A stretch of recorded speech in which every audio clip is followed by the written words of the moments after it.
Hi everybody, it's Matt here from ITL Health. I hope you're all keeping well. On my travels I get to talk to quite a lot of people, and one of the big things that everybody discusses is sleep, or more importantly lack of sleep. So here today I want to have a bit of a chat here about what you can do to improve sleep quality and also just generally getting off to sleep.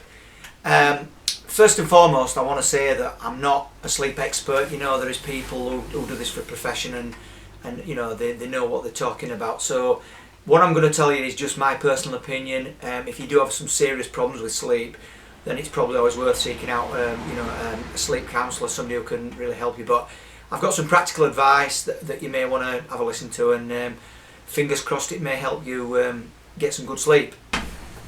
So before I start talking about some supplementation you may want to try, I just want to talk about the general conditions that you need to get good sleep. Now, the first point is, I know it's very difficult for a lot of people, but I have a real dislike of electronic devices before bedtime. I realise that technology is part of our life, we can't get away from it. But the problem is, if particularly like gaming, if you're spending a lot of time in the evening gaming, you're getting your brain sort of really wired up, and then expecting to go to sleep straight away, it's not going to happen. So I would always say to people, don't spend too much time on gaming and electronic devices just before you go to bed. Likewise, I personally don't like having phones in the bedroom. I just don't think that they should be there. I know that's very difficult for a lot of people. They don't want to be parted from the technology for any length of time, but I just don't like the phone in the bedroom. I just think that it's not helpful for getting off to sleep. Obviously, if you eat late at night, if you're having a big meal before you go to bed, that can sometimes impair your sleeping. I think room temperature is important as well. You don't want to be too hot, and not likewise you don't want to be too cold. You've got to get your room temperature as good as you can. Fresh air in the bedroom, if you can have a window open a little bit, get a bit of fresh air in there, that's always helpful. And one thing that I try and do is I always try and have just a bit of light exercise before I turn in. After I've eaten my dinner, I'll go and have a little walk with the dog, and it tends to just clear your mind a little bit for when you actually get when you get to bed and hopefully get off to sleep. I am going to talk a bit more now about supplementation, because there is quite a few interesting things you can take that should help. So for me personally, magnesium is a key component in me getting a good night's sleep. I take magnesium every single day. I take it actually just before I go to bed, and it certainly helps me get a much better night's sleep. I get to sleep a lot deeper. I get into that real nice dreamy REM sleep. I do dream a lot more actually. So for me, it's absolutely imperative I take magnesium every day for good sleep. I do occasionally do an experiment where I'll stop taking it for a couple of days, and I know that I don't sleep anywhere near as well, so which is why I don't take any chances now. I just take it every day. Now I take the Mag 365, which is Magnesium Citrate, but I'm going to today talk to you about a different product within the ITL range. Now this is Prismag. Now Prismag is a slightly different form of magnesium. It's magnesium biglycinate or bisglycinate, depending on how you pronounce it. Now when it comes to supplementation, it's almost as important to know what's not in your product as what's in it. Now there's two things I want to talk to you today about, which are things that you really don't want in your capsules. This is a capsule product. Now the first one is magnesium oxide. Now magnesium oxide is a slightly different form of magnesium. It's cheaper. So a lot of magnesium companies will use magnesium oxide in their products. Now the problem with magnesium oxide is there's quite a few, but the first one is it's got a very poor absorption rate. 0 to 4% absorption rate typically. Now, if you take a product with magnesium oxide, it's just not going to absorb in your body. It's just going to sit there. It's not going to do anything. Now, the other point is that magnesium oxide has got some nice little side effects. It can be a laxative, it can cause bloating, and it can cause diarrhea and stomach cramps. So that's not something I want in my supplement. So you do not want magnesium oxide in your capsules.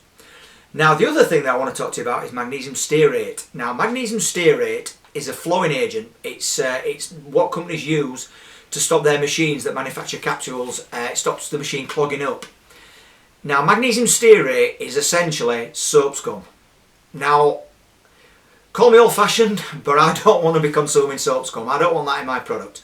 So Prismag contains no magnesium oxide and no magnesium stearate. Makes the product harder to produce. The machine will clog up, but the guy has to get off the machine and unclog it. but we just think that we don't want these items in our supplements, so we don't have any oxide or any stearate in Prismag. So have a look at the product you're taking, and if you've got any oxide or stearate in that product, you need to get rid of it. Another small point to note with magnesium biglycinate is that for some people, and it is reasonably rare, magnesium citrate can add osmotic pressure to the intestinal system and can cause diarrhea and stomach upsets. With Prismag, with it being a different type of magnesium, it doesn't add that pressure to the intestinal system, so you will not have any issues with diarrhea or cramping or bloating with bisglycinate or biglycinate that some people may get with citrate. So that's just another important point to note. So let's talk in a bit more detail about Prismag, what it is. So we've previously discussed obviously the benefits of Mag 365. So Mag 365 is magnesium citrate. So this is the magnesium biglycinate or bisglycinate. So basically that contains two things. It's essentially the magnesium and it's glycine. So the question is, what is glycine? Well, it's a very simple naturally occurring amino acid, but glycine has got some really interesting effects on the body. Now, glycine can really help you fall asleep quickly. It actually makes your body produce serotonin, more serotonin. Now, serotonin then makes your body produce melatonin, which is a sleep hormone. So glycine is very important in the sleep process. You know, it will help you get into a deeper sleep state. The other interesting thing about glycine is it's a body temperature modulator. So it will actually lower your body temperature slightly. When you go to sleep, your body temperature just drop a little bit. But what it does whilst you're asleep, it regulates your body temperature. Because what happens with a lot of people, their body temperature can fluctuate while they're asleep, so they get the sleep-wake cycle.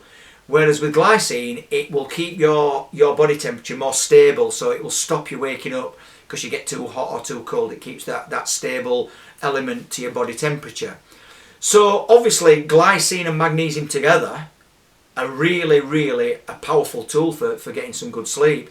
I mean, the phrase that we like to use at ITL is that it's a sleep powerhouse, and I think that's a really good phrase because individually they both work very good in aiding sleep, but together it's a completely fantastic combination. So that's why, in my opinion, Prismag is amazing for people who struggle with sleep.